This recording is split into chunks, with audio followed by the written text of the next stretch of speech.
Assalamualaikum warahmatullahi wabarakatuh. Sebelumnya, perkenankan saya Hoirunisa Nurul Hakiki, NIM 210-469, Prodi PBSI kelas 4B.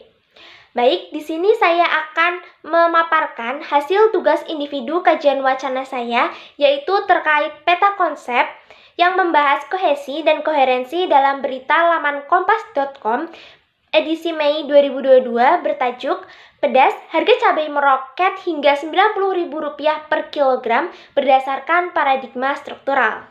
Pada bagian awal akan dibahas mengenai kajian teori yang di dalamnya akan membahas mengenai hakikat wacana, paradigma wacana yang diklasifikasikan kembali menjadi 3 jenis, yaitu wacana struktural, wacana fungsional, serta wacana struktural fungsional. Untuk wacana struktural sendiri akan menjadi fokus kajian dalam makalah saya, sehingga akan dibagi kembali menjadi 2 subbab, yaitu terkait kohesi serta koherensi. Dan untuk kajian teori yang terakhir yaitu mengenai surat kabar. Sebagaimana yang sudah saya sebutkan, bahwa fokus penelitian atau analisis dalam tugas ini yaitu yang pertama mengenai kohesi yang digunakan pada berita pedas harga cabai meroket hingga Rp90.000 per kilogram pada laman kompas.com, dan yang kedua, koherensi yang digunakan pada berita pedas harga cabai meroket hingga Rp90.000 per kilogram pada laman kompas.com. Berikutnya terdapat metode penelitian. Yang pertama, jenis penelitian pada analisis ini adalah deskriptif kualitatif. Kedua, data dalam penelitian ini yaitu berupa kalimat-kalimat yang mengandung kohesi serta koherensi yang terdapat pada berita laman kompas.com edisi Mei 2022.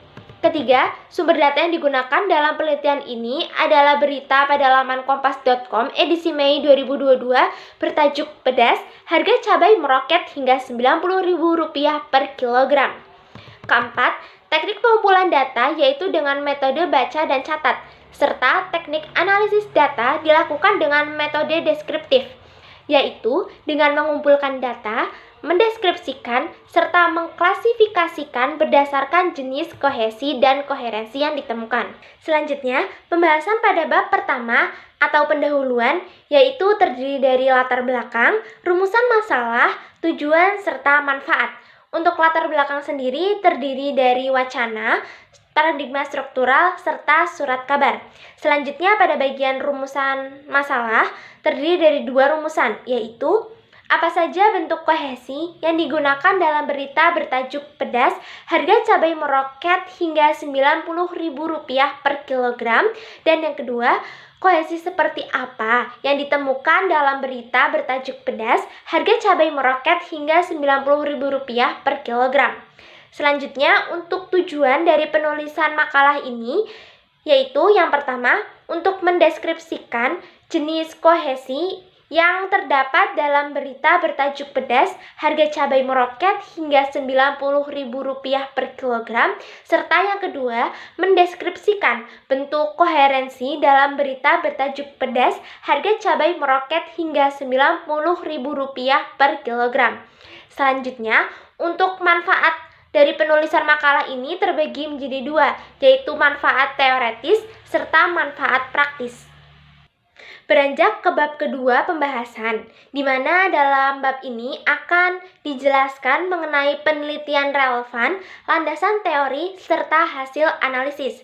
Pada bagian penelitian relevan, saya mengambil 2 jenis penelitian terdahulu sebagai bahan acuan dalam membuat tugas analisis ini, yaitu yang pertama, pada analisis berita tentang kejadian tergigit anjing di Bali dalam harian Bali Post berdasarkan paradigma formal dan fungsional. Dan yang kedua, analisis kohesi dan koherensi wacana berita rubrik nasional di majalah online Detik. Selanjutnya, untuk landasan teori sendiri terdiri dari hakikat wacana, paradigma wacana, kohesi, serta koherensi.